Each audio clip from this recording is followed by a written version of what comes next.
So welcome back, everybody.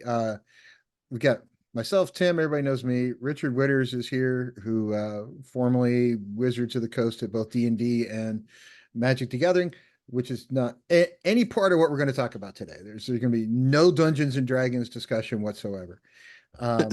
Richard has made his living as either an art director or an artist forever. And I took my kids to an art museum over the weekend, and I wanted to kind of get his take on some of the stuff we saw because I got the take of the 14-year-old, the 13-year-old, and the 11-year-old. By the way, it was their idea to go to the museum. It was like I kind of offered it up, and they were like, "Oh, hey, that's a good idea." And I was like, "Really?" It's just kind of Mm. weird, but they were into it. So I basically went through the museum, which the Dallas Museum of Art. If anybody's never been to Dallas, and most people when they come here, they don't think art museum. It's huge. It's a massive museum. It's 4 floors. It's got stuff from all over the world. It gets some great exhibits.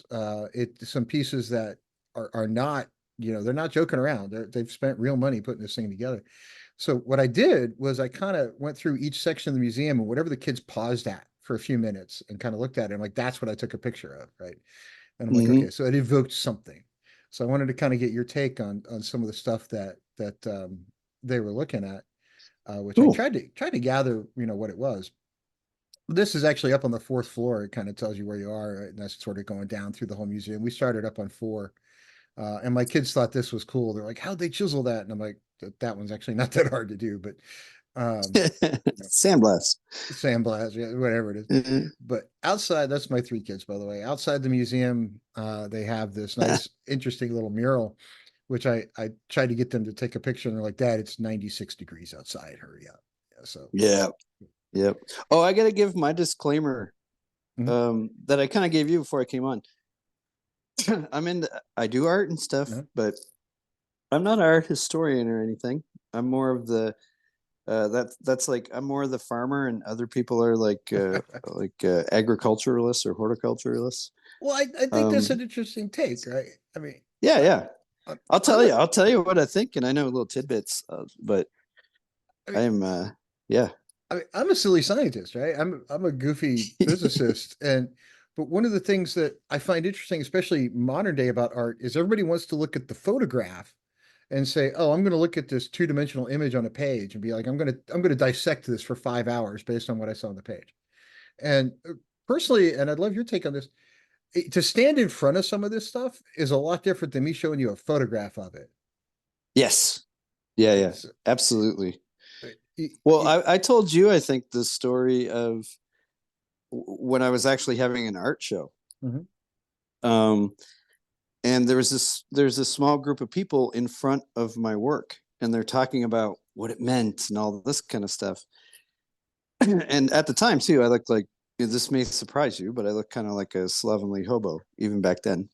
Um, but so I come up to these people with like a beer in my hand, and they're talking about what the artist meant, and I was like, I don't know, it looks like you just sort of cranked that out overnight. And this one lady looked at me so insulted. She turned around. She's like, "You obviously know nothing about art." You're like, it's mine. Oh no, I didn't tell them. I was like, "Yeah, I'm just kind of an idiot." And then, but they saw me later on stage, like talking about it. So it's like, Oops. gotta laugh out of it. But yeah, we talked about that too, like the subjectivity of it, how people artists get opinions on their art that I think are still valid, but they never thought that, you know. Well, to me, art, and I don't want to get into the whole AI versus real art, but what I like to encourage people to do is say, look, art is subjective to everybody, and Yeah. it does something in your brain to kind of make the creative centers of your brain come alive, or it doesn't, right? Some art does, some art doesn't. Even for me, right? So I'm a big art fan. I've got 4 Salvador Dali's. I've got a Walt Disney. I've got some stuff from Fantasia. I've got some fantastic art that I personally own. And and everybody said, "Oh, you're a scientist. What do you know about art?" I'm like, "Well, I don't know. I look at it and I know that I like it and I know that I feel something from it and I know how it makes me kind of feel." And that's not something I get from math equations when I'm doing them as a goofy scientist, right? So hey, I got the right answer. Yay. That's all I care about. But art does something else. And that's one of the issues I have with AI art is that it kind of cross-sectional averages everything out and says, let's just make sort of an average something. But an Mm, artist can actually dig deep in and say, okay, I'm going to make something that makes me feel a certain way. And I think some people will feel that way. Some people feel another way. Like performance art, I don't really understand at all. And I've tried to, and I just don't. So, okay, great. Performance art is something different than what I would look at on a regular basis. And it works for some people, it doesn't work for others. So, yep. but the thing that I'm noticing is like our museum here in town used to be much more crowded, and now like every Sunday is the free day where you get in for free, you park for free, you get into all the special exhibits for free. They're like, people just come, right? Yeah. So Yep. and even in a town that's always busy, and you can get a couple 100,000 people to a baseball game in a minute, we got to drag people into the art museum. And I think it's one of those things people should take a little more time to go do, because it does exercise a part of your brain that no place doesn't get exercised any other way. Uh, Yep. my personal take on it. But so I got a bunch of pictures here. This one I thought was kind of neat. It was basically a crown with kind of figures on it, like these hieroglyphic figures, but it Ooh, was etched in gold, or it's gold. And look at the age. It's somewhere between 800 and 200 BCE. good Lord. I It's mean, Peruvian. it's Peruvian. Yeah, it goes way back, and obviously this meant something to them, and it was important to them, or they wouldn't have put it on a crown. But for the artistry to have lasted and be this well preserved for that long. Yeah, that's crazy. I was getting interested too, like how they interpret like the human figure or what they were trying to get across. You know what I mean? Yeah, I mean, they have books that tell you all that, but to me, Yeah. it's obviously this was like a thing of power. It wouldn't be on a crown, but it Yeah. it just looking at it, it's probably 10 inches tall. It's just this impressive looking little structure. And my kids like stared at it for a while, and then it took them a minute or two to realize it was gold. And what that says to me is that the artist actually achieved, making people want to look at something with awe, because you don't put it on a crown unless somebody stops and goes, "Whoa!" Right? Because otherwise, it's not a crown; it's a hat. it's, uh, uh, I wonder how heavy that would be. it's really thin. It can't be very heavy at all. Um, Yeah. it's maybe a millimeter thick. It's Oh, not okay. hugely thick at all.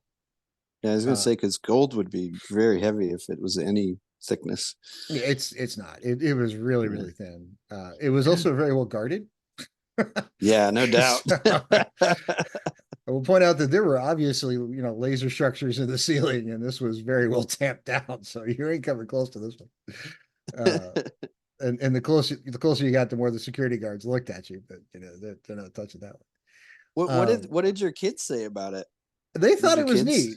I mean, Yeah. they were like, wow, and they wanted to kind of figure out what all the hieroglyphs meant, and they were like taking You could see my son back there looking on his phone. He was like Googling what some of it meant, to Yeah. try to figure it out on the spot. Because when I was a kid, you have to go to the bookstore to figure it out, or the library. He just Googles it, and he figured it out on the Yeah. spot. So, but yeah, there was a hieroglyph translator. You could actually scan a QR code, and it would pull all that stuff up for you. So it was pretty neat. Oh, Uh, that's cool. yeah. This one I found also kind of interesting. It was a mace head. The kids kind of paused on it because they do play a little Dungeons and Dragons. But look at Yep. the age of this thing. It's 20, 200. it's more than 2,000 years old, and it's stone. It's not metal. Oh, wow. I immediately looked at it and I thought that must be iron, but then down below I saw, oh, it's stone. Yeah.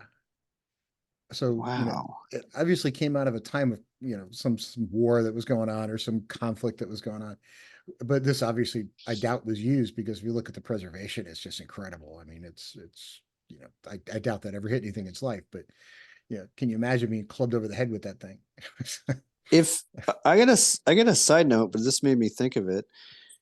If we want to do another one of these sometime, I can pull out images I had from castle in Belgium. Mhm. Uh, because when I was working for Larry in there for a little bit, their main office is in Belgium, in Ghent, and there's a Huh. beautiful castle there. And we went through, and they have all kinds of like crazy weaponry, weird early guns, things like that. So Um, when I lived in Boston, the Boston Museum of Art had this uh, exhibit for a while of swords. They called it uh, beautiful savagery or something like that, because the workmanship on the swords was just so intensely interesting. But each one was just, this ludicrously deadly, whatever it was that Yeah, yeah. popped up. But yeah, it was an interesting exhibit. I'd love to do that sometime and go through a whole bunch of medieval weapons, because they're not just some of them are decorative, obviously, but they were obviously used for ceremonies, they were used for other stuff, but they're also family heirlooms, right? Hmm. I mean, some of these things were handed down from generation to generation, and were incredible. But this one made out of stone, I'd never even seen one made out of stone before. So I'd it's be curious. Okay, here's something talking about how art has different facets. As far as a weapon and a mace, there's like tell me the physics on this thing, because I know the cone structures come to a point, so that's going to be the best piercing. well, this will But I slice wonder through what. this will slice through meat, right? So Okay. if you look at it, these are a little bit the little edgy knife looking thing is a little bit longer than the pointy thing. And it Hmm. looks like that was designed to kind of split the skin, and that's designed to just crush through the bone. I get you. That makes So, sense. so yeah, they thought it through. I always wonder about that because I've over the years too, I've designed a lot of weapons. Mhm. And I'm not a big fan of like crazy fantasy weapons. I always want to be like, would the physics kind of work on this? Is this actually a useful weapon? Mhm. Would it be too clunky? But that's really interesting. So it's basically you could turn it a few degrees and either kind of like crush or chop. And when you hit something, it's probably going to turn one way or the other anyway, just sort of as it Mm-hmm. impacts, right? So you're going to have multiple hits in different ways, and Yeah. each one's kind of designed to go through something else, which was incredible to me. Plus, its age. I was like, good lord. My daughter liked this one, which is a fox head stirrup spout bottle, which is basically just a water jug, but yeah, it's Yeah. 400 or 600 BCE. I don't know if any preservation work has ever been done on it, but it's kind of goofy, right? So it's just basically a ceramic, but the age of it made me kind of want to stop and go, we're not the only people that ever, bought kitty cat stuff and turned it into memes. I love that. It it's because they have the eyes wide open. It just looks scared as It's kind of hell. freaky, right? I thought it was a cat at first, but no, it's sort of supposed to be a fox or something. And I'm like, okay, I guess the Yeah, I wouldn't have tail, guessed fox. But maybe I the would put it in a paws. Miyazaki movie. Yeah. But yeah, it was an interesting little bottle. It's a ceramic with a bunch of paint on it. So it is what it's kind of neat. This thing was like 6 feet tall. I mean, this is huge, Oh, right? So this is a massive stone relief from the Mayans. yeah. And they had all these things around that you could actually, it was a stone casting of one of these that you could actually touch and play with. But they actually had a translation of all this stuff, and it was like, woman, fire, God, gold, stuff like that. So it kind of had this is the big one's supposed to be a deity of some kind. Yep. But it was really cool that it had all this stuff that basically told a story on it, and they kind of had the story translation around it, which I thought was pretty neat. Um, and that's something I've always wanted to do in more D&D adventures, is to have like some language that only one party member reads, right? It's, Yeah. you have to go up and like translate the art that's on the wall to something that helps, complete the adventure. But it sure enough, there was something that did it, art and language all in one spot. So I pulled a gag like that with but it wasn't like actually text. It was like slang. mhm, So I defined like it was about 20 words and little phrases that were like slang words. mhm. And that was like our thieves can't. But what I did was two of the players were playing thieves and the other like four people weren't. So I texted those two players the slang Mhm. and they just started speaking in their own language in the game. And it was really great. And it was like this kind of like, oh, we got a tin cup on a ply for leather and they bah, bah, bah. And they were just like, everyone else was trying to figure out what they were saying. But yeah, I love that stuff. Languages are fun to come up with. Yeah, and theirs was mostly pictographic, right? Because, and Yeah. one of my kids asked me the right question. He's like, "Well, how come they came up with this way of writing words down?" I'm like, "Because it took thousands of years to come up with an alphabet, right? Yeah. This was kind of how it worked for a long time. You had to remember, thousands of these hieroglyphs to tell the whole story. And then somebody went, you know what? It might be easier if we had some set language, right? So we came up with, Latin, I guess, was first, and then it kind of evolved from there. But Yeah. we didn't just jump straight to alphabets. We humans went through some iterations before they got it right. Yeah, Uh, I think from because that's another thing. Like you always end up making like alphabets or little languages for different mm, cultures or little symbols. But it seems to me the most logical progress would be the first thing humans did was draw pictures.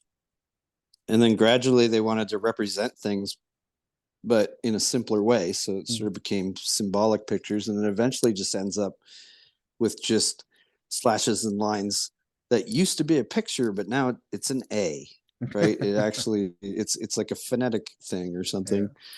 Um, In the yeah, name of that's efficiency, we've gotten away from art and gone to language. right. Yeah, like how long till you're done writing transcribing Tim's book by illustrating every letter? Take forever, right? Well, Yeah. even in religions, right? That was how you used to kind of become for a long time. Not part of becoming a rabbi for a while was you had to hand copy a Torah to take to wherever you were going to go, right? And Hmm. so there were all these beautiful handwritten Torahs around, and people would, keep them very carefully because it took them years to write out. And I wouldn't want to do it, but it things have The changed. So, I think it was the Sumerians that had these cylinders, mhm. and they would kind of make these cylinders out of clay, and it would be what embossed, I guess. And I Yep. think it was their language Sanskrit, something like that, some Sanskrit, version of yeah, it. Yep. which is now Um, completely dead, right? yeah, so they would be kind of embossed on the cylinder, and then they would fire that, so it would be solid. And then they would take soft clay and just roll the cylinder along it, Mhm. and that's how they essentially printed tablets. They were just rolling out, here's several copies of this text. And I was First like, iteration of a printing press, right? yeah, exactly. It's like manually built printing press. Yep. Yeah. Now we just click print and it runs over to the DeskJet printer and calls it a day. So, We're disconnected now. so, so this went when you turn the corner in this museum, you go from like ancient times to something else, right? And Oh, this was when you look at this thing from a distance, you're like, oh my God, that's tacky. But the closer you get to it, the more you're like, this really does belong in a museum, not Dr. Jones, right? This really does belong in a museum. Because yeah. number one, I'm not sure who would actually take on a project like this ever again. Yep. But it's, you've got these nice inlays throughout the entire thing, and the thing's like 8 feet tall. But the closer you get to it, the more you can see just how intricate that work was. And from a distance, it's kind of weird looking, but when you get up close to it, you're like, oh my God, this is this is incredible. But they had it in the art museum, so we my kids looked at it for a while, so we took a picture of it. Well, there's a weird anomaly I find with that one What's that? because it basically has that two-headed bird at the Uh-huh. top, Yeah. and I've seen symbols like that. Um, I think it might even be there's some heraldry like in Russia, Eastern Europe kind of stuff, and even in other parts of Europe that have that. Hmm. So when I looked at it, I was like, oh, that must be Russian or something like that. And then it's like, no, Lima, Peru. So that's really interesting. I'd be curious of what the origin of that was. Well, it's got this little crest in the middle of that thing. All right, so right there, it's Yeah. got this crest. I would bet that that's some kind of a family crest because, if it's in the 1600s or late Yep. 1600s, early 1700s, it's a prominent family buying this, right? This is not, you're not walking down to the street to the family baker and saying, I need a cabinet. That's not what gets delivered, right? This is Yeah. This somebody is prominent, right? handmade. Over Yeah. years, I would Yeah. suspect this is not a crank it out in a weekend kind of thing. Uh, Yep. but yeah, it's probably some prominent family, but it was amazing. And it's been down at the Dallas Museum for years. I've seen every time I'm there, I'm like, God, I keep forgetting about it. It's just amazing to see. I've seen it Th- open once or twice, and inside is just as intricate. It's incredible. that reminds me of here's a piece of history. You've probably had work done on your house, right? Mhm. In different places of Europe, you'll go around, you'll see these beautiful cathedrals and churches, and they'll be like, "Oh, that took 500 years to build. That took 1,000 years to build." And from that evolved modern day contractors Yeah. who can now do it in a mere 200 years. And still be over budget Yeah. and behind schedule. Uh, but If there's anyone exactly out right. there, contractors, I'm just making fun. Uh, so this, when you turn the corner from that, you kind of walk into this sort of American history section, right? And Yeah. the chair was not really the point to this. That the George Washington oil on canvas. So this was done in like 1850, but Yeah. the use of color on this and the shading techniques that were involved, especially when you're standing in front of it, really bring it to life, right? It to me, I was just like, whoever the artist, it says right there, but there was enormous amount of talent and patience that went into that, Yeah. and Yeah. no photographs ever going to do it justice. It's funny too for a painting of that era because it almost looks like stage lit, Mhm. like when you you're gonna have a portrait and you're like, okay, we have the light with the lights pointing right at you, and it's like I'm pretty sure they didn't have stage lights at that point. Um, No, and but it oil looks like lamps. it is. It gives it like a holy aura kind of feel to it. It might have been what they were trying to do with George Washington at that point, right? Because he was sort of the guy that everybody wanted to be. And there was an interesting story about him.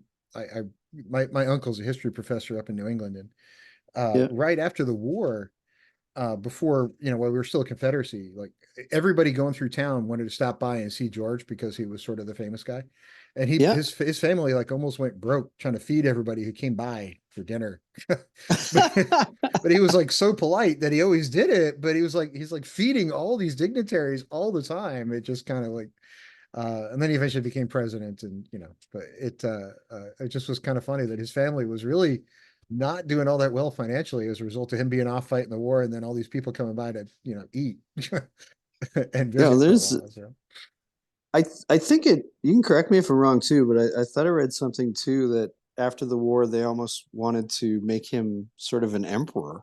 they tried to make him king, and he was like, no. Yeah. Yeah, we yeah. just And he we was just like, that's like not what, that's the exact opposite of what we fought for. we just kind of got rid of one of those. Let's not try that. And then they tried the Confederacy, and if you read the Confederates, the all the Confederate papers, and then you read the Constitution, the Articles of Confederation were basically like a rough draft for for the Constitution. So they tried Yeah. it one way, and they're like, okay, that didn't work. Let's try something else. And they kind of, so far, it seems to be working. Yeah. People can question that, but that's a whole different subject. Uh, but around the corner from that, my son really liked this one, this painting by Francis Guy, and this is actually, it took me a minute to realize this is Brooklyn, but Brooklyn. Oh in wow. 1817 to 1820, Ooh, and that is cool. yeah, and just I, I'm not an artist, but I've heard getting snow to come out like snow actually looks is really tough to do, right? Yes. Because Yep. it's never pristine white; it's always kind of goofy looking, and this to me nailed it. I mean, just got it perfect. And the detail in the houses on this sort of slat. I mean, and remember, this was painted in what, 1817 to 1820. Yep. So this is, obviously not AI, obviously not any kind of machine hand. This was painted by hand to come up with this. And it's just standing in front of it. You're like, holy crap, that's just phenomenal. Like the I detail level down to the little sign there. Yeah, yeah. And just the draftsmanship too. Just setting up that sketch Mhm. kind of to get the perspective right, especially with a bunch of buildings and all that. Yeah, because And a lot of times you'll see art that does like the roof be too straight. Right? It's like almost unnaturally straight. But yep. he actually captures the curve, and even the stairs aren't quite even, right? So he captures it just absolutely just on target. Yeah. And I'd never heard of that artist. I'm not the best art historian in the world, but I've never heard of that artist. And I'm like, I wonder, I need to have, because if that's what he's capable of, good Lord. Yeah, Francis Guy. Yeah. Interesting. So was born in England and then came to the United States, obviously. So, but there's Brooklyn as it was a long time ago, and I don't think it's cleaner now than it was, but yeah, it's probably a cab and I, some people cursing at you on the corner block here. But yes. I can identify with that as a Canadian. I can identify with that time of year where it's like there's snow, but it's also half mud. Exactly. See, it makes It's you like, think about stuff. That's what this one does, is it makes you think about that winter when you're like, all right, this is either the start of winter or the end of it. We're not sure which one yet, but it's yep. we're, we're either coming in or going out. But the fact that It's there's no awesome. people means we're probably going into winter and everybody's like, oh, I'm not ready to go out there yet. It's the end of winter. Everybody's like, I'm going out. So, Yeah, like this is the sort of segment of seasons that nobody ever paints because it's when you are like, oh God, it's cold out. It's like early winter. I hate it. transitioning from one to the other, Yeah, right? Everybody likes pretty fall leaves, but they don't like muddy snow. And the muddy snow is reality. The fall leaves are there for 2 days. Then I got to rake the things, right? It's exactly. Yeah. but that one was pretty cool. Then you go around the corner and you get into more modern stuff, right? So the museum really does kind of keep you on your toes on what you're looking at. But this one kind of spoke to the kids. This is an artist. This was done in the late 40s. Um, Huh. and I don't know what it was that everybody looked at that one for, but when you stand in front of it, the contrasting colors really kind of draw you into it somehow. And I think the lines kind of coming in at an angle kind of like make you focus. Yep. But That's really interesting. yeah, I mean, Tell you. a bunch of pieces that don't look like they would go together all of a sudden look like they should go together. Well, I've always found with that kind of art, um, like when it gets into this kind of, I guess, like we talked about Picasso the other day and Mhm. stuff too. I always feel like these are the ones where you got to have like the story with it as Mhm. well. But like we were saying, somebody could just look at that and have a bunch of ideas, and that's cool too. But when I look at that, I'm kind of like, what's the story here? Because there's stuff going on there, but I'm not quite sure what it means. Like a big bent nail. You know? Yeah. I mean, there's something there, but whatever it was, I liked it, and I don't know why. That's Yeah, the yeah, thing, yeah, right? So yeah, it obviously has no historical impact. Parts like the green sections could be a bathroom tile floor, and I don't care because it just looks neat, right? But for yeah. some reason, I like it. So That's that cool. was what everybody paused on. This was another one that was another oil on a composite board, but which I've only recently come to understand. The difference between trying to draw or paint on canvas versus board. It has a different result at the end of it, but everybody paused on this Yep. one and just looking at the brickwork uh, that's inside that painting in the building. I mean, the amount of effort it took to do this is I can't imagine. It's really interesting. When was that here? 48 for okay, so that's just the end of the 40s. Mhm. But as an That's artist, really is neat. as an artist, if somebody came to you and said, "Hey, can you do this and make sure you see all the bricks and do it by hand, no CGI allowed," right? Because it's Yeah. 1940, right? Yeah, yeah. I'd be like, Do I have to? Yeah, but yeah, they I got draw goblins. all the lattice work up here. Everything is just incredibly detailed, and given when it was, you're like, I beyond me how somebody can achieve that. Um, I have a friend of mine, and I remember things sometimes he would do in high school where you have like a big piece of, poster board, mhm, and just like the big whatever Bristol board or whatever you would buy in like the grocery store or whatever.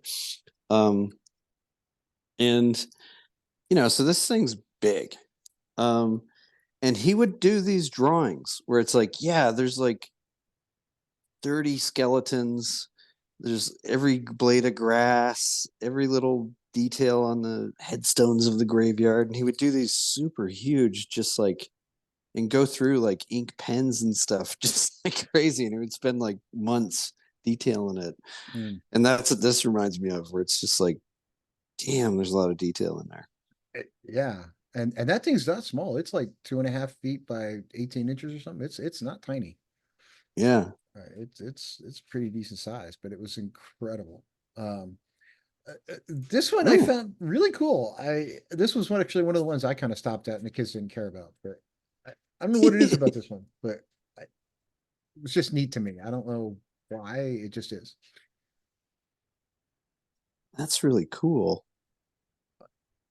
Yeah, So I it's a mean, hydraulic turbine. All right. yeah. So it's something going into a dam, and who would think to do a painting of something going into a dam? But he did, and down to the people for. So the thing I like about this is that the people give you scale, right? So you can see just how Yeah. big that is. Yep. Because without the people there, I mean, it could be, tiny, but it's clearly not, right? It's a massive thing. This fall, is somebody going to die? Yeah. This immediately makes me think of my old drafting teacher. Hmm. Because it would just, because in teaching us drafting, this was in high school. We started with really blocky shapes and things like that. Mhm. And then he realized, like, oh, I like to draw all the time. He thought I needed a bit more of a challenge. So he gave me a piece of an engine from like a lawnmower or something that had all these curves and divots. And so yeah, that sort of drawing machinery, Yeah. like in in perspective, and especially when you get things that are like semi-organic, like those sort of blades at the bottom, Mhm. and the curve and the things. That's actually very hard. The spacing of those, whatever that is, right?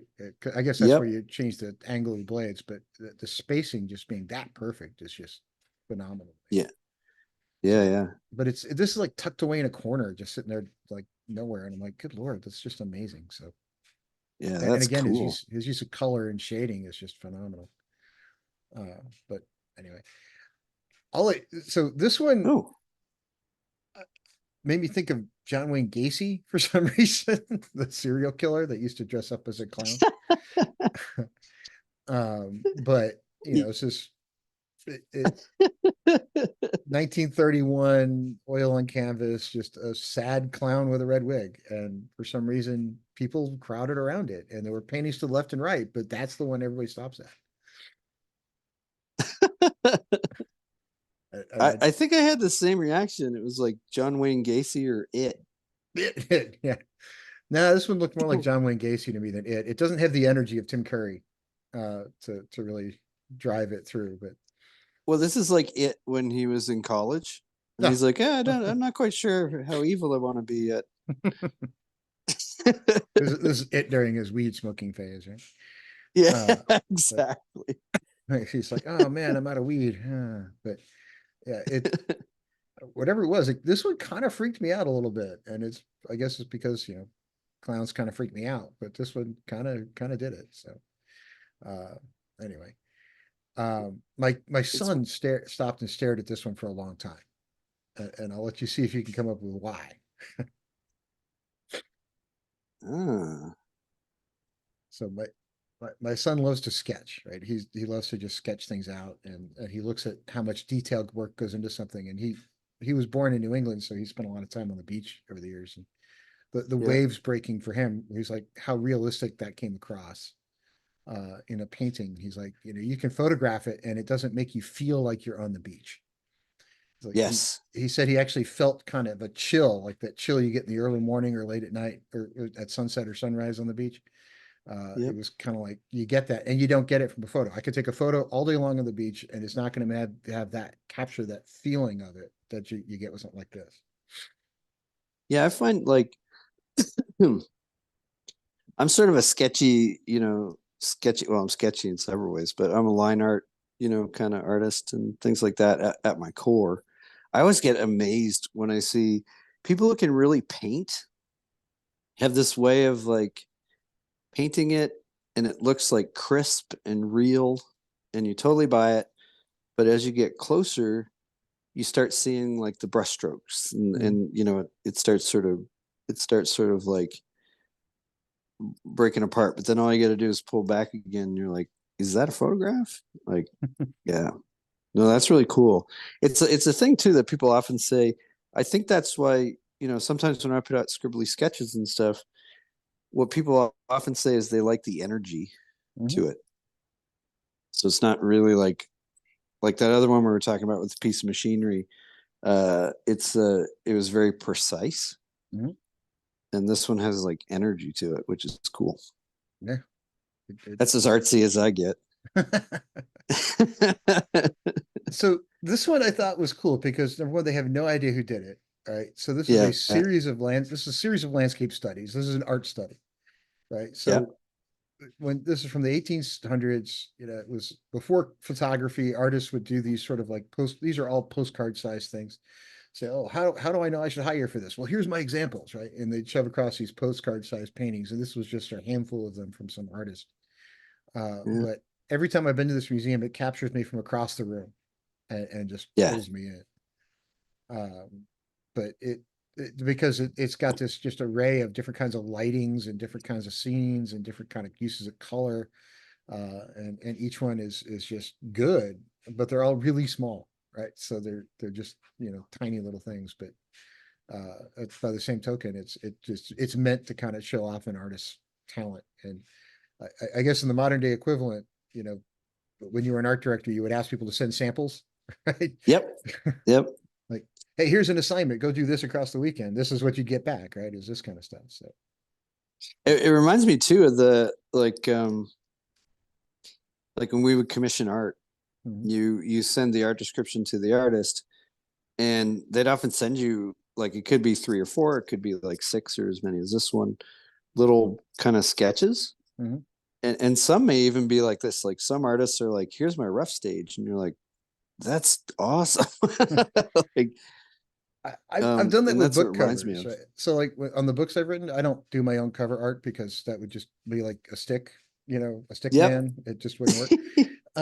But I'll send like the book blurb to the artist, and sometimes they'll ask for like a chapter, and they'll actually read through a chapter or something, and they'll come Yep. up with a couple of ideas, and they'll like send me some ideas. I'm like, okay, well that one works, and they'll do some sketches. We'll kind of narrow it down.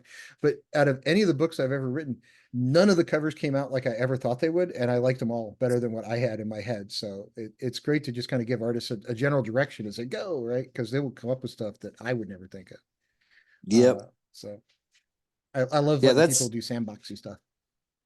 that's So usually too. It's an art thing where it's like if you get your rough, uh like like the artists I've worked with who really have their stuff down, know that their rough is their rough, and when they take it to finish, they're just gonna knock it out of the park. So if you're already at the rough going, that's mhm. pretty cool, Yeah, then they're just gonna knock your socks off, yeah. and that's a great way to do freelance for them, because it's like I always over deliver. Exactly, exactly. Yep. So my kids love the Asian section. They're half Korean and half whatever I am, which is like Euro mutt. But um, Yeah. it when we got to the Asian section, they were just kind of like they're they're half Korean, but they kind of just found the whole Asian section just fascinating. But Yeah. these two guys, these are like 3 feet tall or something, 2 feet tall, 2.5 feet tall. They're massive. And they're from 700 to 750 from the Tang Dynasty in China, and they're just phenomenal work on these things. And it Huh. it makes me think that they're going to stomp on the peasantry or animals. I don't know what they're doing here, but it's something that this guy's in charge, right? So, Yeah. No, that kind of pose reminds me actually of uh there's sort of the like Michael the mhm. Archangel putting down Satan, Yeah, um, standing on top of the thing. But it looks like he might have been holding a spear or something too. it could have been Or at one maybe point.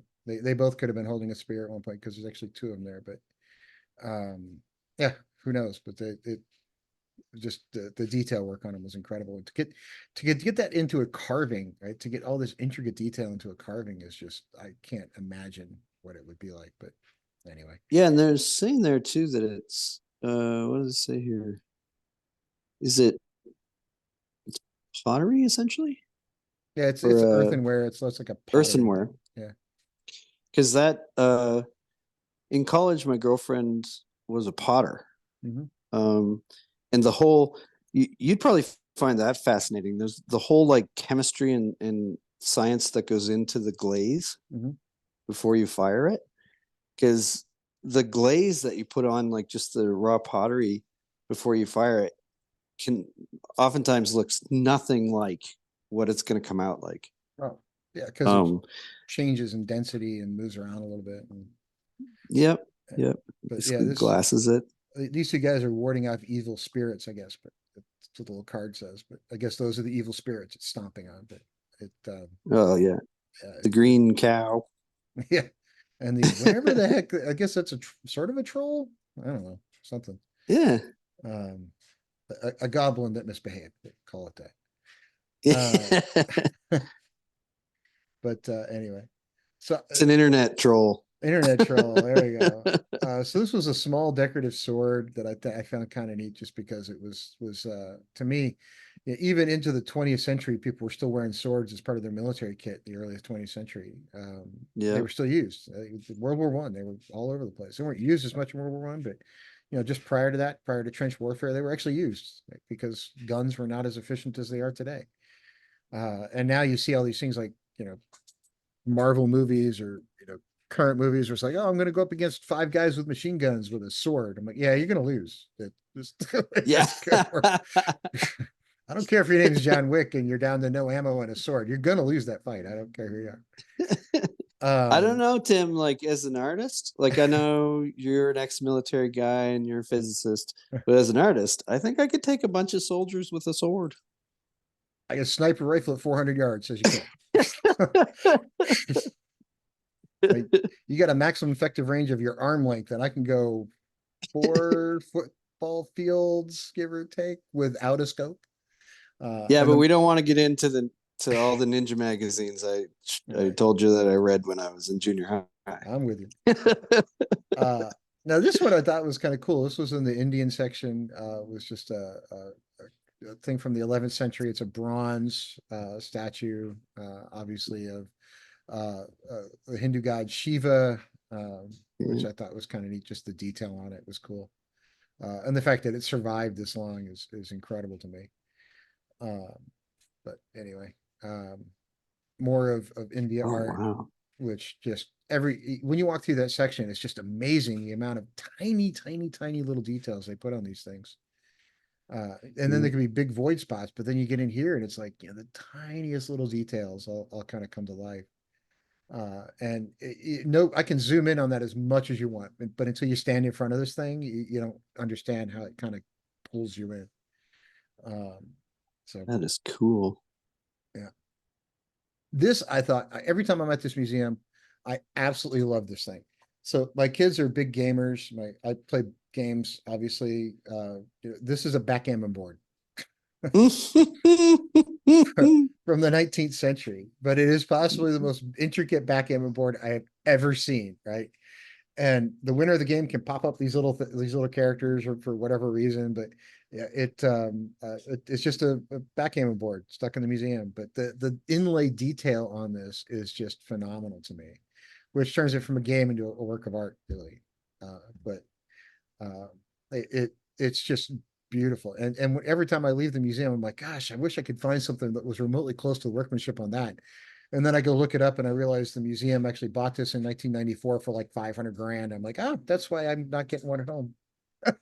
Yeah, exactly. Because it costs about the same as a home. So, Yes. but sure enough, there it is. Uh, I just like when you look at the older craftsmanship stuff, it was really like what we get used to industrial revolution where it's like we're gonna crank out 100,000 backgammon boards and sell it as a product, and in this era it was like you handcrafted it and that was made by so and so. Like it's like this guy's the Stradivarius of backgammon boards. yeah. You go find the guy who knows how to do backgammon boards better than anybody and commission him to do this. And that's what you get. But it's an incredible piece. Yeah. Uh, then right around the corner from that, they actually have a mummy And once in a while when I'm down there, Oh, they have this foot plate removed and there's an actual mummy inside there. It's still in there. It hasn't moved. So it's 19th oh dynasty or wow. later. It's Egyptian, but sure enough, there is an actual mummy in the Dallas Museum of Art with all the carvings to go along with it. The mummy, it may have been taken out of there at one point, but it's still in the sarcophagus, sitting in the museum. Did you get an idea of how tall it was, or how tall the person inside it was? Maybe 5 feet. Yeah. It's not big. Really? Yeah, Yeah. I was gonna say because it looks like, and I have no idea, I have no perspective on it, just as a photo. But I was like, he looks short. it is. Yeah. It's like all of my kids were probably too big to fit in there, and they're all Yeah. 5'2" at the most. So yeah, Oh, that's it's small. cool. It was either a Yeah. very small adult or a large child, one or the other. Yeah. But Wow. so this one, um, I found this was kind of interesting. It was a seasickness at the ball on board an English corvette in the 1860s. So the use of color here, first off, just struck me as insane. But here's these people having a ball and other people throwing up. Right. It's kind of some humor going on here in this painting. I can't figure it out. But apparently this painter used to take a bunch of trips on these boats, and he eventually painted this painting for whatever reason. But Yeah. the detail work in it, it just kind of calls you from across the room and sucks you into it. Because, like you're saying on the other one, the lighting here is amazing. Yeah. Yeah. Yeah. And Yeah. Like I think it's like I said, I'm no art historian, but it might be Caravaggio, if I'm saying that right, who did a lot of things with lighting that was like amazing, and I think influenced a lot of people forward. But yeah, this is just, it's just beautiful because you kind of look at it and you go like, well, it's not a photograph, like it's not 100% photorealistic, but it's right, just a beautiful style of painting. yep, it makes you Yeah. kind of feel like you're on, like you want to get down there and throw up with this guy, right? I mean, Yeah, he's I totally can relate to that guy after. and there's a couple in here. I'm like, I want to know what that guy over there is drinking because he's pretty happy, right? So, uh, and how's this guy not falling over? That was my other question, right? He really knows what he's doing. But you could tell like the first class passengers are very clean, and some of the others around here are not. So you can he captured that kind of stuff too. So Oh, that's it was cool. kind of nice to see that. 1798. So this one, Okay. 1775, an approaching storm on a mountain, right? And I think the whole point is all these people look like they're trying to rush to get out of the way of the storm, but the landscape and the wind, and I mean, this is not Bob Ross, right? This is not crank this out in 60 minutes kind of stuff. This is Yeah. no offense to Bob Ross. I'm a big Bob Ross fan. I watch The Joy of Painting all the time. I just wish I could do that in 60 minutes, or at all for that matter. But he really kind of captured the feeling of that coming storm, because if you've ever lived in the Northeast or in the coastal areas or even Dallas, storms can show up out of Yep. nowhere. Right? And next Yep. thing you know, you need to run because it's gonna hurt. Yeah, it's the doom cloud. Yeah, there it is, the doom cloud. See, that 100%, I would put that like in a D&D adventure. Yeah, It's instead of the typical, oh, you meet in a tavern. Nope, you're yeah. you're you're outside. You're running from a storm. You five guys got shoved together in a cave. Go. Yeah. Yeah. There's So a and there's a setup there too. You guys are here in the foreground. There's an ominous looking keep in sort of the midground, but there's probably a cozy little village in the background. But the storm's coming, so maybe you want to go in the keep, which is haunted, cursed, and filled with goblins. And and maybe some treasure. You never know. There might be some treasure. yeah, Um, absolutely. my kids really like this Oh, one. It's dogs playing, but you're a dog yeah. fan, so I'll let you take it on this one. I have a soft spot for dogs and non-human living things. But yeah, it's like Like, the dogs are just kind of playing, right? They're just dogs being dogs. yeah, it's funny because they're like two little characters. It's like you have oh, what was the famous duo of comedian and back in the old days? Um, Stan and Ollie, maybe, or whatever. Oh, Abbott and Costello, Stan Ollie, and Abbott and those. Costello, yeah, Yeah. right. So you got one dog is kind of like, yeah, I'm just kind of being serious here, and the other dog's like, hey, check it out. Well, that's kind of like the dog park, right? If I take my dog to the dog park, there's the serious dog that's going to chase the tennis ball and bring it back and stand there and stare at you till you throw it. And then there's Yep. my dog that chases the leaf that's flying across the thing, right? It's just just dogs in general. I just have different personalities. And I think it's interesting that he didn't try to make each dog or even each bird kind of have the same personality. Uh, Yeah. so it was, and it's kind of neat. But I like his use of lighting because you can tell, like back over there, the trees aren't blocked by anything, but this is all shaded kind of because you got these big structures here. Yep. So he really kind of dimensionalized it in ways, which I think was pretty cool.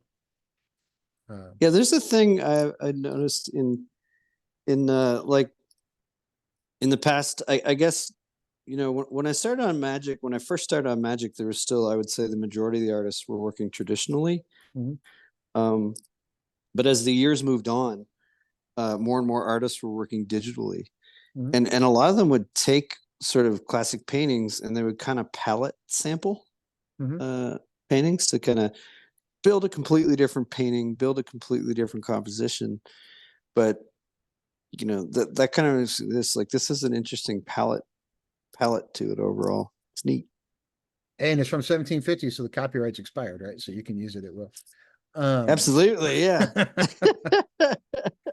that's the other thing I don't think, and the only thing I will say about AI art is everybody's like, oh, well, it's stealing to be trained, but there's so much art from before there were copyrights and before there were living artists. You could train an AI with all this old stuff and it's fine.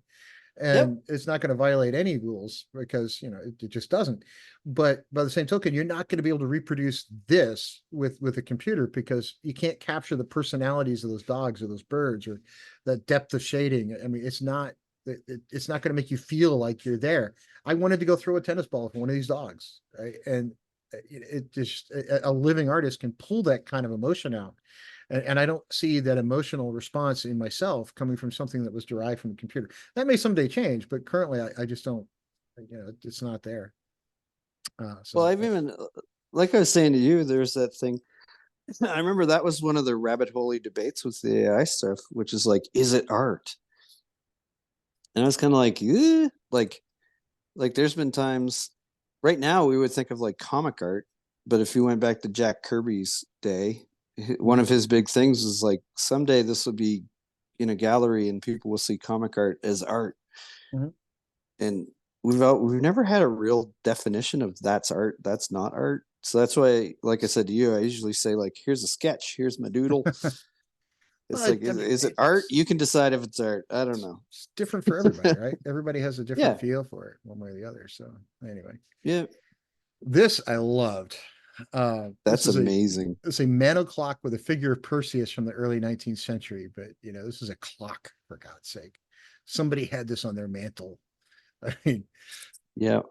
I just the detail work that goes into this, and it's somewhere between 1783 and 1840. Nobody's exactly sure because it was a mantle clock, and was this the expensive thing somebody had? This is what, French, so was this the Yeah. expensive one somebody had in their shop down in Paris someplace, and they're like, hey, I made this one, I hope somebody buys it, right?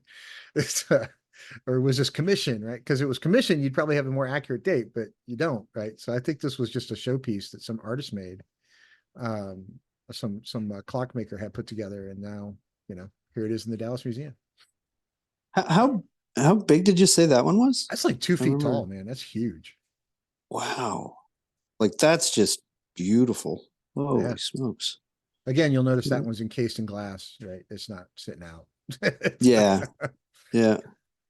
Yeah. That one, but Those like sort of classical figure stuff always reminds me of because it was funny how I went through like I was, I don't know, maybe in my 30s when or more when I found this out, but the idea that in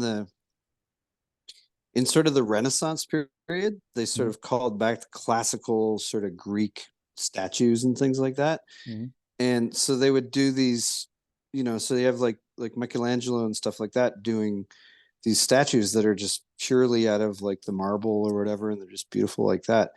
But like the actual Greeks, Mhm. they did carve them out of marble and things, but they actually painted them like these bright colors. Like Yeah. um And what's funny is I keep telling people art just makes you think and excites your brain. That yeah. made you think of that, right? So Yeah, yeah, this yeah, sort yeah. of invokes that thought to kind of push you over there, which I thought was kind of neat. But Yeah. yeah, I don't know what size mantle you'd need to hold this thing, but it's not a little one. Yeah, I would assume whoever owns this has a nice big desk and office.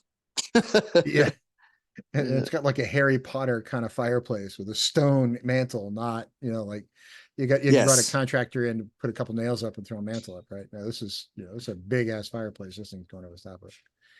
Yeah, Uh, some of those old I was telling you when I was in Belgium there in Europe, some of those fireplaces in the castle, like you and all your kids could stand in the fireplace. there was some houses in New England where there was like fireplaces that you could literally kind of bend over a little bit and kind of walk in. They were huge. But Yep. yeah, you don't see that in too many parts of the country anymore. Uh, Friends of my this is totally off topic, but friends of my mom and dad had this really cool house that was sort of round, mhm. and there was like a fireplace right in the middle. Heats the whole Um, house. yeah, and it was really cool. It was really cool. It was like, Yeah, we don't do that anymore. Now we build for how cheap can you build it and how much can you sell it for. yep. Um, anyway, uh, this one I found interesting because it was essentially just a porcelain thing from Germany in the early in 1710. It was mass manufactured, not mass manufactured, but it was like sort of 12 or 13, 15 of these to be hanging around your house. But given Yeah. the age of it, you know, 1710, I mean, the preservation of this was just phenomenal to me. The fact Mm, that it survived all that time. Other than that, it was like, okay, it at the time would have been not that common, but in an upscale home would have had something like this because there was no electric lighting, right? You had to have candles around the dinner yeah. table, and this would have held the candles at the dinner table for somebody. I always Uh, just love how decorative all this stuff is. yeah, I mean, yeah, the Hallmark Christmas ornaments are no comparison for this kind of stuff, right? It's just Yeah. not the same. This was a sarcophagus from about Oh, 190 in Rome.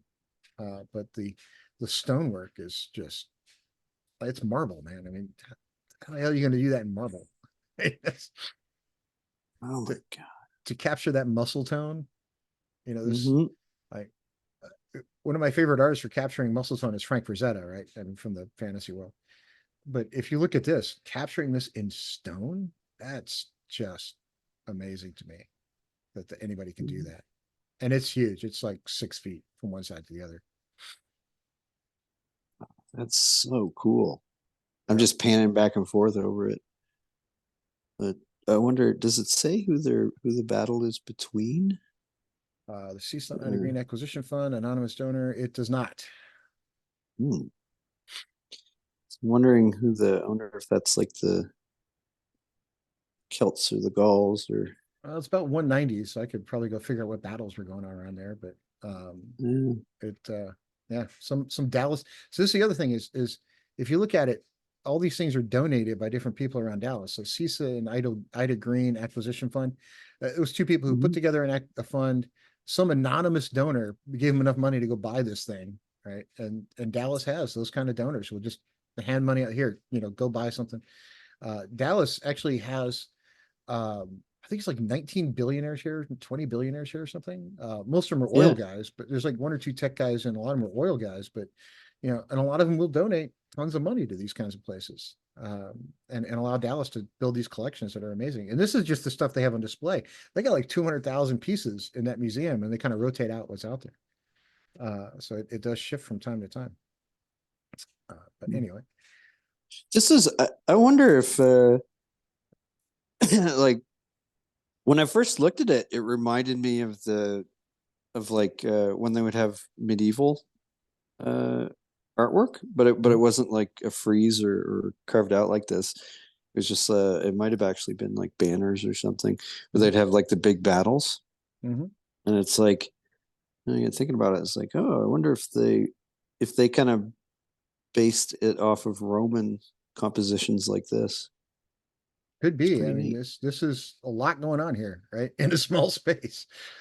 Yeah. It captures the chaos of battle for sure, because combat is not this nice, pristine, clean thing. It's messy, right? It doesn't always go as planned. And the more primitive the weapons, the more primitive the battle. And this is definitely primitive, right? You got Yeah.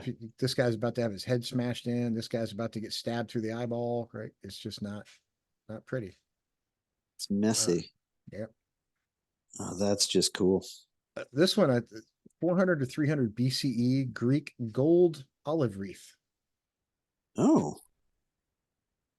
which, wow. somebody was trying to make peace with an olive wreath you can put on your head. Yeah. Um, but there it is. There's that same, Cisa and Ida Green do a lot of fundraising for the museum, and they pull this stuff together and wind up buying these pieces from all over the world. But that's actually a permanent exhibit at the Dallas Museum. I But just that's realized cool. I was on Harmony Ginger's stream the other Mhm. day, and my hair is all crazy all over the place. Probably is today too. But I could use one of these. It kind of hold it in place. Well, it's made out of gold, so it's certainly right in your price range. Exactly. uh, so this one, I zoomed in a little bit on this one because this is an actual 4 feet tall, 5 feet tall Picasso, Yeah. 1965, oil on canvas, guy playing guitar, typical Picasso style. Which if you look at picture, to me anyway, I'll let you kind of give your take on it. But to me, when you look at a picture of a Picasso and you see it here, it does not have the same gravitas Hmm. as when you stand in front of one. Yeah. Yeah. There's a whole history to it. I would just find it whenever I see, you know, like typically if somebody shows me something, I'll be like, oh, that's a Picasso, right? Um, but I have this other thing, because I draw and make stuff. I have absolutely no compunction to use this style. You know what I mean? Like it's sort of like I don't even know if I could think of how to do that. My brain just doesn't work that way. But every time I see one, I'm like, that's Picasso, and it brings up the whole like sort of all the stories about Picasso. Well, it's like him and Salvador Dali have a very specific style that people can say, oh, it's in the style of Picasso, it's in the style of Dali, but I can still tell it's not, right? Yes. They don't have that same, whatever it was they did to achieve this kind of stuff. Other people can try, but you put them two side by side, and I can every time pick out which one was the actual Picasso and which one was Picasso style, right? It's not, Yep. nobody's ever achieved the same gravitas to me, right? And Yeah. especially with Dali, I'm a huge Dali fan, and he's weird as that guy was, melted clocks and all. Yep. He had a very distinctive style, including handlebar, weird curling mustaches, but he was who he was.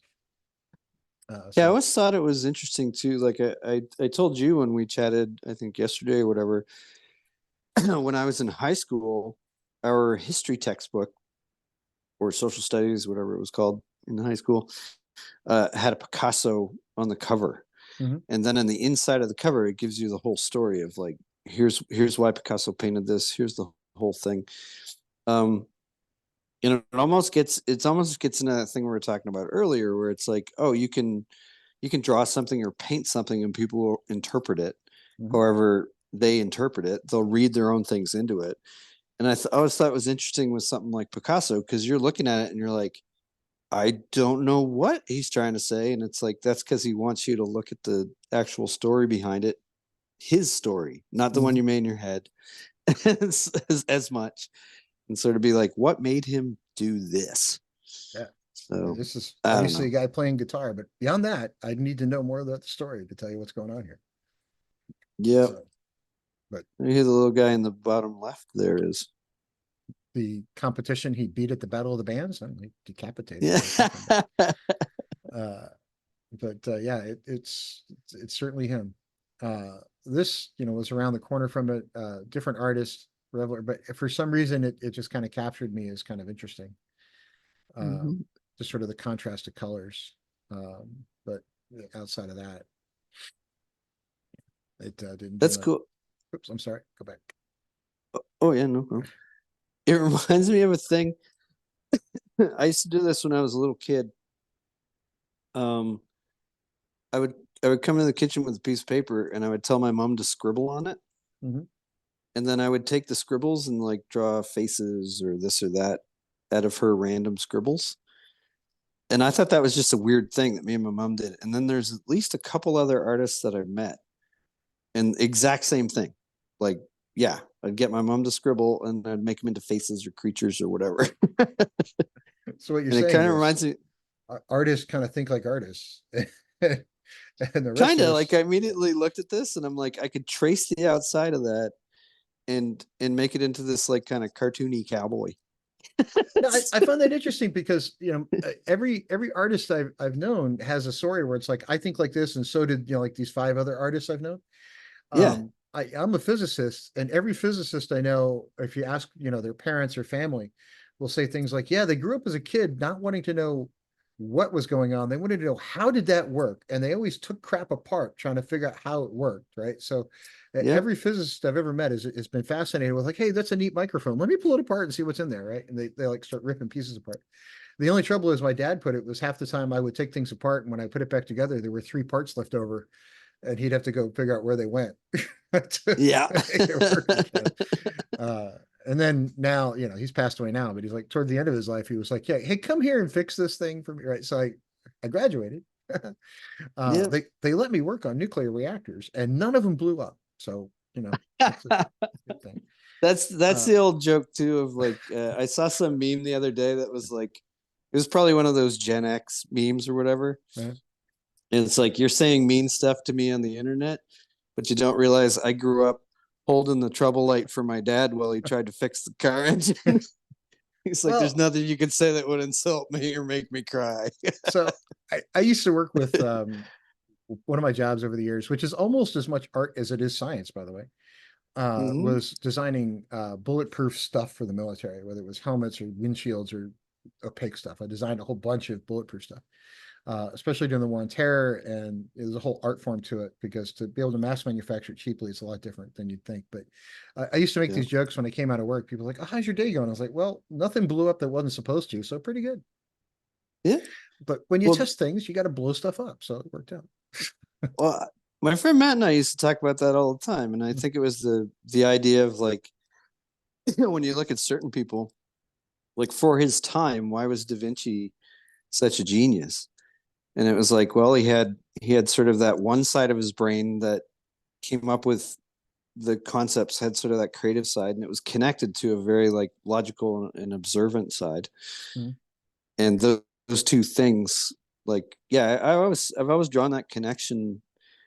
Like there's art isn't just wishy-washy stuff. It's like no, there's like critical thinking to it. There's like I said, drafting, knowing anatomy, So, and then so, science is the same thing. Science without creativity, you need to think about new ideas. so like Da Vinci, right? When you think when you hear Da Vinci, some people just instantly go Mona Lisa and they kind of stop, right? They don't go much further. Yeah. Which I've seen the Mona Lisa and it's very, very impressive painting. It's a lot smaller than I thought it would be, which I know everybody says, but it really is. Yep. But in the Louvre, what gets me is if you go in the area with the Mona Lisa, there's hundreds of people trying to see it and a big line and anyway. But if you go right around the corner, there's all these pages from Da Vinci's lab notebooks, and the drawings are Hmm. far more intricate and far more interesting to me. The stuff as he was sketching out, trying to figure out like how human arms worked, right, and how muscles. Hmm. And so some of those sketches were just much more artistic, even though they were science based thing than the Mona Lisa was. I mean, not to discredit the Mona Lisa, it's fine, but to Yep. me, the art, the lab notebooks were the far more interesting part than the actual finished artwork in some weird way. But I get that all the time because, like I said to you, I do sketches, uh-huh, and I always find that too. Like when I paint something and finish it, uh-huh. I never like it as much as I just like the sketching. And that not just my own stuff, but other people's stuff too, typically. Though there's some people who just can do both. And those are not not good people. I don't like them. Hey, I've seen your goblins, man. They're pretty cool. They're Um, decent. Anyways, this one got me. At a distance, I thought I Ooh. saw a dragon here. Me too. I immediately was like, I zoomed in. I'm like, oh, it's not dragon.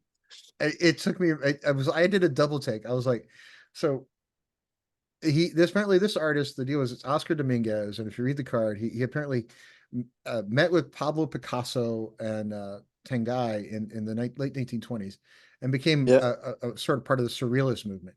But there's so simple. There's like maybe four colors here, at Mm-hmm. best. But this drew me in from across the room, and I'm like, good lord, I'd love to have a print of this. But it uh I thought dragon at first, and it's clearly not. Yeah, I was talking to a buddy of mine the other day. We were talking about he's a writer. I draw Mhm, stuff and write some stuff too. And we are talking about the difference between music. Like if you're just like imagining a story, and you have some music has lyrics and it has sort of definitive. This song is about this, and then there's other more like could be soundtrack stuff or it could be just other music that has no lyrics. When you're kind of making stuff up, you kind of don't want lyrics mhm. because it's going to tell you, it's going to say stuff like my 57 Chevy, and you're Mhm. like, oh, I was imagining a Greek myth. Um, and that's what this kind of reminds me of, because it's like, okay, this is basically uh, an image with no lyrics. Like it's like, yep, your job is to imagine what's going on here. Yeah, basically, because you can look at this 15 different ways. It's incredible to me. Yeah, that's cool. Anyway, moving on. So this was another one that my son really enjoyed, was the Seaside Cemetery. I mean, yeah, I got a chill standing in front of this thing, and actually, and I wasn't under an air conditioning vent, but this thing Mm-hmm. actually kind of gave me a chill to stand in front of it. And the That's photograph doesn't capture it, but if you've ever been in New England, or you're on the east coast of Canada, so it's the same.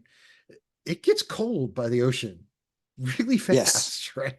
And it gets creepy in ways, especially as it gets dark. And here you've got this creepy cemetery right by the ocean, and it just gave me chills to kind of be in front of this painting, Yeah. especially especially as this splashes up the realistic nature of that just popping up like that. Yeah, and that's if you ever look it up to the Bay of Fundy here, which is not too far from where I'm at. Mhm. I think they say it's the world's highest tides. I don't know if that's true or not, but yeah, the definition of a beach Mhm. is very different from here where I grew up. Um, and especially in the time, like if you went in a time of year, and it's yeah. When I look at this, I'm like, yeah, I know that time of year, and it is wet and cold. And like, not just cold, it's chilled to the bone level cold. It's go in by the Yeah. fire and drink hot tea, because it just you need something, and maybe mix it with bourbon, because it's about the only way you're going to feel warm again. uh, Yep. but yeah, that one got us all. So this is, we're coming to a close here, but there's only a Oh. couple left. But there was a more modern section I wanted to get a couple from, because I felt the use of color changed as we become more modern, and sort of Yep. the contrast that goes on here I thought was pretty cool. But this artist is still working in New York, right? So this is an active artist. This is a painting that's only from 2021. Yep. But I found it quite unique in its use of color. Yeah. Like there's a lot of really strong like primary kind of color stuff going on there. Mhm. If I squinted my eyes and looked at that, I would the color would make me think of like comic book color, Kind you of, know. yeah. Yeah, It which is kind of kind of cool. like the old Fat Albert cartoons in a couple ways. Um, Yeah, animation. Yeah, yeah, animation too. Yeah. it's like an animation, Yeah. but yeah, it was pretty cool. This one got me. It was another Ooh. artist that's still working, but this was from 2008. It's yeah, take it for yourself what it's supposed to be. But it could be a city, but it actually says, when you first look at it, it could be a city, it could be something else, but who knows what they meant. I think it was one of those paintings that, like you said, we're supposed to figure it out ourselves. Uh, this is my nerd brain taking over because as soon as you popped it on screen, I was like, "That's a city," Mhm. and I was like, "And this is the castle where the kings live, and this is where the thieves hang out, and this is." So that's what my brain did. That's what I do too. But it very clearly says, this monumental canvas resembles an aerial view of a sprawling city. The intricate, thinly packed patterns that cover the surface are the result of his meticulous method. He often collages various paper pieces, advertisements, comic pages, posters, and everything else that he's kind of picks up in Los Angeles and puts him in a spot. So did he mean for that to be a map? I had the same thing. I'm like, is that New York? What city is that? Right. But Yeah, it could be Greyhawk, who knows? But it could be nothing. It could just be complete abstract. But I said the same thing you did. I'm like, that's city. Like yeah, the king lives over here, the guardsmen live over here. That's where all the rats live. It but yeah, it's huge too. That thing's like 6 feet by 6 feet. It's massive. oh, that's So cool. I dig listen, that. listen, I love black and whites. I don't know why, but I just love black and whites. And this is just charcoal on paper. Um, so that one just kind of made me look at it and be like, whoa, that's different. Uh, there were this one was a Pizarro from 1898 was a self-portrait of his. Oh, oh my God, that's me.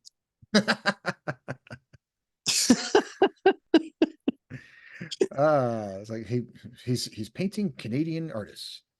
So, yeah. He's even Uh, wearing a hat because his hair is crazy and he's uh, bald on top. that's what happens, right? Yeah. But yeah, then there was this is a Renoir. Oh, So wow. red chalk on woven tissue paper mounted on a board. But Oh, it looks neat when you take a picture of it, but there were so many people crowded around, I kind of wound up taking a picture at a weird angle.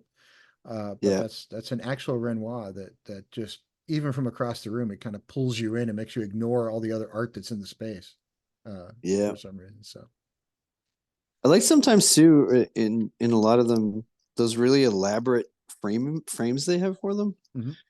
It's freaking very cool. Oh, some of the frames are art in of themselves, right? I mean, they're I don't know if you've had anything framed recently, but frames like that could cost you thousands of bucks. They're not Yeah, inexpensive. Uh, yeah. when I had one of my Salvador Dali's framed, I think I spent $700 on the frame, something like that, and it's 24 by 12. It's not huge. Uh, Hmm. but yeah, it was expensive. I also went with museum glass and a whole bunch of other stuff, but because when you ever design glass for a living, you get really picky about what glass you use after that. So, especially when it I had comes a to used thing. goods. There's a friend of mine, Alexi, and he's worked on some big stuff. Like he worked on a lot of the Marvel movies, Mhm. doing concepts for those and things like that. But there was a point he messaged me, and he was like, I'm doing portraits of people's dogs. Send me pictures of Winston." And I was like, "Okay." So I sent him these pictures of Winston. He mails me this just beautifully rendered, color drawing painting ish kind of hybrid thing. Um, and I found it really cool because I went and got it framed. I give it to my mom and dad, Mm. uh, because they love Winston more than me. I will say that on stream, and I don't blame them. But yeah, but I found that really cool because there was him. Like I met him working at Wizards. We've worked together a bunch of times. He's in Paris. Mhm. He's like, send me a picture of your dog. He does this just amazing drawing. He actually live streamed it. It's like Alexi Briclo is somewhere in his it's Instagram. You could see it. Sends it to me. I give it to my folks. My folks are just like, oh, he really captured Winston really well. And it's like, but to me, it's just this amazing connection of all Mhm. these, and that would be one of those art oddities. Like if some like where did this how did this piece end up in New Brunswick, Canada? And it's a portrait of this guy's dog by Yeah, an artist who usually does like Iron Man and it's completely. Yeah, because this is not typical Renoir, right? I mean, this is not. You don't normally see Renoir doing like red chalk. I mean, that's not. You know, yeah, typical vibe, but there it is in real life, right? Mhm. Um, you wouldn't think chalk is going to get you that kind of result, but sure enough, there it is in real life. You know, Renoir is Yeah. Renoir. You can't argue it. And that's when the artist too, you got to title it Blonde Bather. Yeah. You know, you have not a redhead, not a brunette. That's a blonde. I just used red chalk. Yeah, it's an art thing, right? It's like, Yeah. and what's funny is there's probably some art critic that went to great lengths to try to come up with a reason why, yeah, oh, she's a redhead, and then all of a sudden Renoir comes like, no, blonde bather. Yeah. Just kind of like Exactly. it was some art critic that spent an hour trying to describe what it was, and Renoir came up behind him and goes, oh, he's pictured her as blonde, and just kind of walks off. Yeah. Yeah, She's blonde. Are you blind? exactly. Uh, anyway, um, so this one was another Renoir, which is I think this is more what Ooh. Renoir is actually known for, right? Is this sort of thing. Yep. But you know, it's sort of the impressionist movement at its finest, right? So it's a river, and obviously river scene with boats, but this is the kind of thing that I always found, and I want your take on this because you're more the art person than I am. As you Mhm. get the impressionist to me, if you're far away from it, you're 20, 30 feet back, you get one impression. You're 10 feet away, you get a wholly different one. You get even closer, it just sort of changes the closer you get to those paintings, right? Yes. Yep. And the way it makes you feel kind of alters as you get closer and further away. Like at first glance, you might miss this bridge in the back, right? You might not see that in there. Well, yeah, and it's also like you begin as you get closer to these, you see like the brush strokes Mhm. and the because I was thinking of who was I saying that to one time? There's a friend of mine. Um, oh, who's the Van Gogh, Mhm. right? And I've never seen a Van Gogh up in person, but I've seen photographs of it at different places, and you can just see how much the paint actually is caked onto the canvas. You Yeah. know, so it's almost like little mountain ridges and stuff here and there. And I Mhm. thought what's really interesting is paintings like that. It could even be like the lighting in the room or the time of day of lighting because of the shadows that fall on the actual chunks of paint that are on there. And it's Mhm. like there's just these layers to it that's really interesting. But Mhm. no, there yeah, this one just reminds me of that one. Like you zoom out and you get this sort of more and more realistic picture. And as you zoom in, you see more details, but it also you realize brushstrokes Mhm. is what it is. I, Yeah. I love this. So this to me is what, like I said, I draw, and everything you draw is like it's almost like that marries with drafting and line work. But this to me, when I look at it, I'm like, this is what I'm not good at. This is a painter. Oh, I got Like, one coming up that this is. I think it's I think it's the next and final one that's going to blow your socks off if that's the case. Oh no, oh, what okay. it's one more after this. This is one my son loved because he's like, it's called Where the Clouds Love to Rest. Hmm. And it's just this magnificent piece that it's supposed to be the American West, but it just, he stood there and stared at it for a good 5 minutes. And he's 14. He doesn't do anything for 5 minutes except play video games. Right. So you know, it's to me, this one was just incredible. Um, but amazing piece. Uh, this is a tiger surprising an antelope my daughter loved because she's like, oh, look, it's eating the antelope. And I'm like, okay, you're the girl. Can you please stop being fascinated with things that are killing other things? But that's okay. She's a She Frazetta fan already. she absolutely is. She actually wants to read The Prisoner of the Horned Helmet. And I'm like, maybe in a year or two. Yeah. But she loves things that are eating other things. She thinks it's fantastic. When for her 10th birthday, she actually asked me for a snake. So she has a snake and loves feeding it. So she loves putting mice in there and watching the snake eat the mice. It's a weird Be kid. very good to her and don't ever get her angry at you. She's That's reading my books about serial killers right now, so she's very fascinated by Zodiac. She's like, "Why would been people nice do knowing this?" you. I know, right? She wanted me to take her to the rifle range too. I'm not sure what that came from. I have my Uh, two. There was one time I came home for Christmas, and each of my nieces, two of my nieces, both had shooting trophies. One was handgun, one was rifle. I've got a Uh, couple of yeah. 22s I let the kids take to the range because it's the recoil is nobody's going to get hurt with a 22. Hmm. But they want to graduate to my 30-06, and I'm like, yeah, not yet. That's going to hurt. So, Yeah, yeah. The uh, kick. and the ones I My have are from World War II. They really kick. They're not messing yeah, around. I think the one like I haven't shot a gun since I was a kid, but we used to shoot them with my dad and my uncle. One of my uncles, and my uncle had a I think it's like a 3-03 British Army rifle. Does that sound Yeah, it's a right? 303. Yeah, Yeah. British Enfield 303. Those things kick Enfield. like yeah, those things kick like you've been hit by a mule and somebody tried to hold you still while the mule kicked you. It's Yes. got this Yeah. metal butt plate on the back that your shoulders like, oh, all right. The enemy doesn't have to kill me because my own rifle's going to do it. Yeah. Those things are brutal on the recoil side. Yeah. I have a Russian rifle that's almost as bad. It's called a Mosin Nagant, man. That thing kicks like a mule. But the British are notoriously bad for kick. Anyway, so there's another one my daughter liked, which was a fox in the snow having a little snack. So Oh, he's that's cool. caught himself something, and it's kind of neat that he's here in the snow. He looks like he's cold, but he doesn't care because he found food. But It's the butt in the air. My dog does that too. That I think means he's every playing. dog does that. Yeah. Yeah. I have this theory. Next time I'm playing Dungeons and Dragons, and I know there's potential werewolves around, I'm going to Yeah. carry squeaky toys. So you never know; it could work. Now, if you're playing fifth edition, you might be able to pull that off with prestidigitation or something. That's right. Bill would never let me do it. No, Bill won't. He's mean DM. He's adversarial DM. That guy. He's only killed off 2 of my characters so far. He's working on the third.